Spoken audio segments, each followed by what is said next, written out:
Hi everybody, Dr. Minnow here.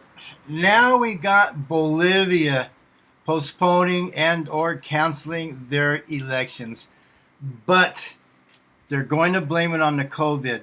But Bolivia has a total different situation going on than the rest of the world because the fascist corporations are trying to take over their lithium mines. They're going to bring child slavery into this country to mine the lithium for these fascist corporations in the United States, like Apple, Microsoft, Tesla, and a few others. I'll put the links down below. I've done several reports on Bolivia about this whole situation over there. This appointed so-called president, Janine Áñez, is crazy. She is going to and has basically postponed the elections, but who is really behind it is the United States because they don't want the socialist Evo Morales party in there because they want to turn the lithium mines over to a socialist status where it would benefit the people of Bolivia and take people out of poverty. But that is totally against the capitalist structure, the fascist structure.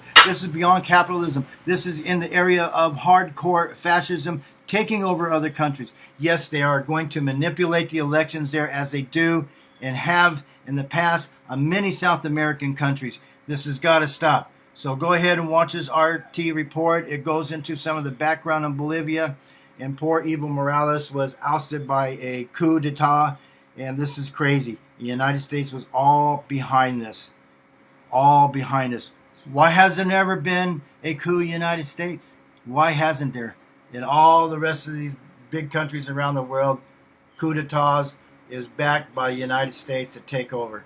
Okay, watch these videos, and then I got a little pin rest interest spot at the end of this.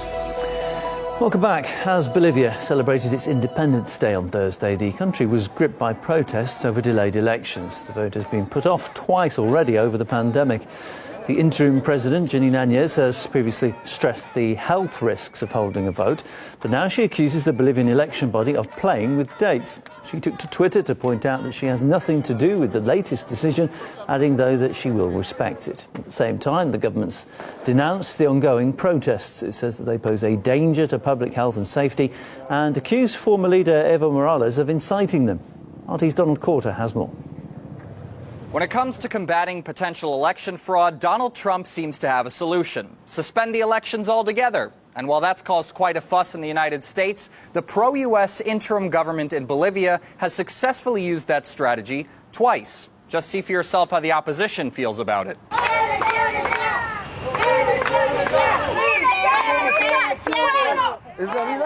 The people are demonstrating, taking to the streets and calling for elections now because we are seeing the inability of this self-appointed president, who is bankrupting the country. Young people have called on us to go on a hunger strike until the government calls elections. We no longer want to wait. We want elections now. The court cited the COVID-19 pandemic as the reason for the delay. Now, while there are rising infections in the country, it's nowhere near to the same level as Bolivia's hard-hit neighbors like Brazil, Chile, and Peru. And the postponement has really struck a nerve with the public, who have been in political limbo since the last election. Hermanas y hermanos, Estado que no invierte, Estado que no autoriza.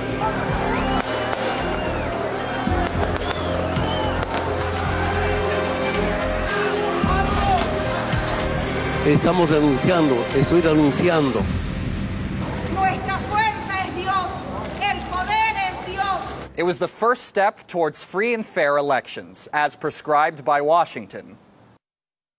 All countries deserve free, fair, transparent and credible elections. The OAS official report on Bolivia makes it clear that Bolivians were not given this chance.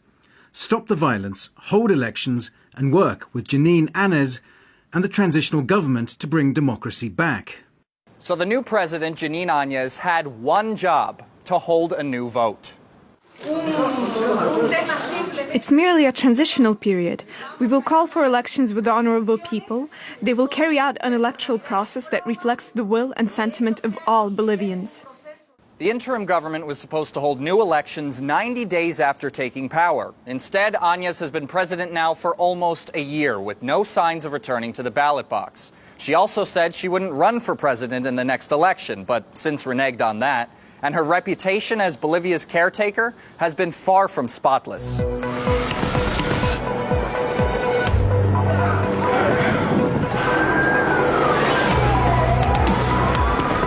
Various former ministers described how lists containing their home addresses, telephone numbers, family addresses, and other personal information are being circulated via WhatsApp, Facebook, and other social media.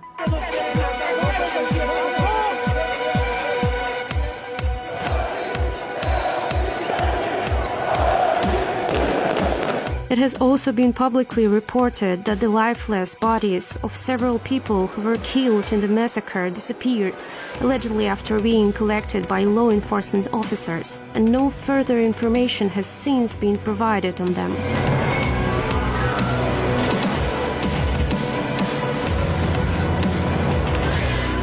All the while, it doesn't even seem like Bolivians really support the interim government. Polls are showing that another election would mean victory for Morales' movement for Socialism Party. Perhaps it's just another reason why, for the interim government, if there's no election, there's no problem.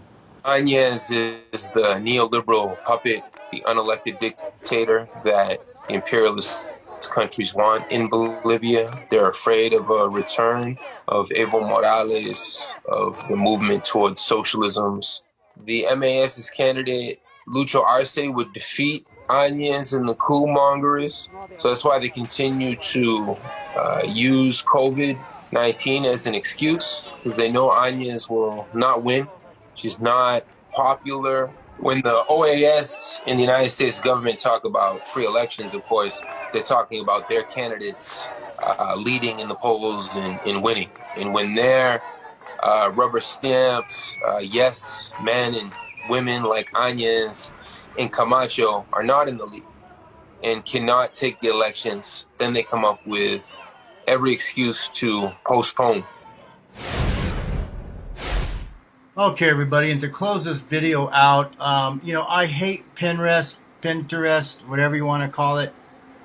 There are the problem in the world of buying your personal data. They buy your personal data from Google's Nightingale program, where they have access to all of your medical records, and then they bombard you with all of your personal data, trying to sell you crap.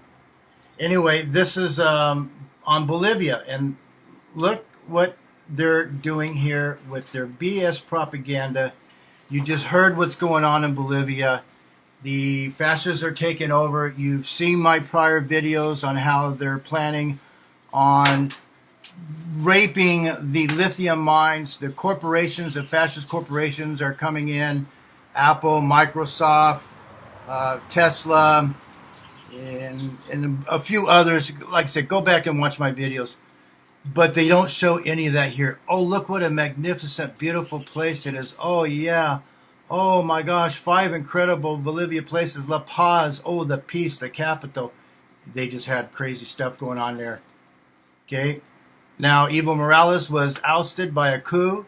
This bitch took over, Janine Áñez. Look at the ultimate guide to Bolivia on a budget. What a budget. Look at this. It's a beautiful country and it's ruined. Look at these nice people. Passport to Bolivia. Wow, what a beautiful place. How wonderful. How gorgeous it looks. And I want to show you down here a little more. See, look at all this. Top things to do in Bolivia. Look at these happy indigenous people here. Look at this stuff. Happy indigenous people. This is what it's all about. They wanted Evo Morales in there. There's supposed to be elections coming up. They're canceling elections. And as I said in the introduction here, it has nothing to do with the COVID. It has everything to do to keep Evo Morales's people out, to keep socialism out, so the fascist bastard corporations can come in and rape this country of its natural resources. When Evo Morales wanted to socialize this and turn the profits over to the people. Look at this. What a beautiful little picture. Oh, what a beautiful little girl. 7 amazing places to visit in Bolivia. See, this is so crazy. It's just all BS. This is all propaganda. Pinterest has no business being on the internet because it is full of crap, buying and selling your data. All right, that's enough. Pura Vida from Costa Rica. Don't forget to help us out here with Patreon. There's a link down there. I don't beg for money, so I got to start doing it. Pura Vida.